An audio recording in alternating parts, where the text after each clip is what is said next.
கோவை மாவட்டம் மேட்டுப்பாளையத்தில் spare part கடை உரிமையாளரை இளைஞர் ஒருவர் கத்தியால் கொல்ல முயன்ற சம்பவம் பரபரப்பை ஏற்படுத்தி இருக்கிறது. அது தொடர்பான சிசிடிவி காட்சிகள் கிடைக்கப்பட்டிருக்கக்கூடிய நிலையில் விவரங்களையே முடிய செய்தியாளர் கதிர்வேல் வழங்க நாம் கேட்கலாம். கதிர்வேல், என்ன நடந்தது? யார் இந்த இளைஞர்? வணக்கம். அதாவது மேட்டுப்பாளையத்தில் ஸ்பேர் பார்ட்ஸ் கடை உரிமையாளரை இளைஞர் ஒருவர் பட்டாக்கத்தியால் குத்தி கொள்ள முயன்ற சிசிடிவி காட்சிகள் வழியாக பரபரப்பை ஏற்படுத்திருக்கு அப்படின்னு சொல்லலாம்.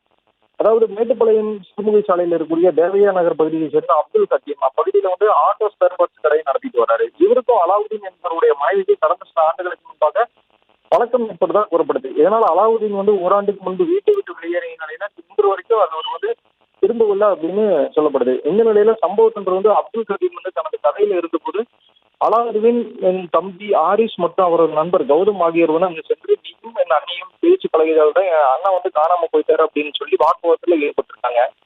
வாக்குவாதம் முற்றிய நிலையில ஆரிஸும் அப்துல் ஹக்கீமை கத்தியால குத்த முயன்றிருக்காரு.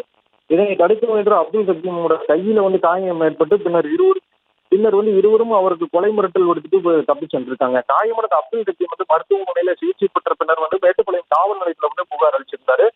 அந்த புகாரின் பேர்ல மேட்டுப்பாளையம் காவல்துறையினர் ஆரிஸ் மற்றும் கௌதம் ஆகியோர் இருவரையும் கைது செய்து நீதிமன்றத்தில் ஆஜர்படுத்தி சிறையில் அடைச்சிருக்காங்க. இந்த சம்பவம் தொடர்பான சிசிடிவி காட்சிகள் இப்பொழுது சமூக வலைதளங்கள் வழியாகி ஒரு பரபரப்பு ஏற்படுத்திருக்கு அப்படின்னு சொல்லலாம்.